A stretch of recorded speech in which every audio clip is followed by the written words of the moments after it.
So if you've ever heard of that term, too cheap to meter, when it's referring to nuclear energy, this blog here from the Nuclear Regulatory Commission is a really great resource to discuss what actually is the history there.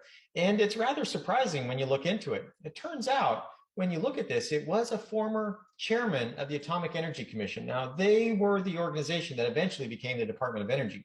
And it was the chairman of that commission that made that statement, too cheap to meter. And what you find here is that he wasn't really apparently being specific on whether he was talking about fission or fusion. It was apparently in general about nuclear energy as an overarching umbrella topic. Even if he was speaking about fission, he pretty much was the only person in industry that felt that way. That's what this blog will tell you if you go back and look at it. I'll put a link into the comments.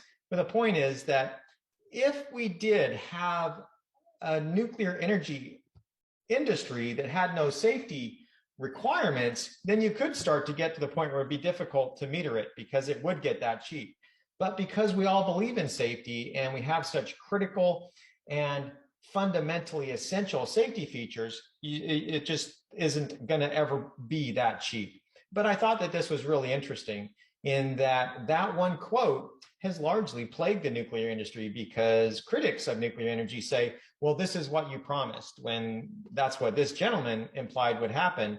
Although it was also implicit that it might not be for a very long time, which who knows what will happen in 100, 1,000 years. That may be the case when that time comes. Who knows what that will look like.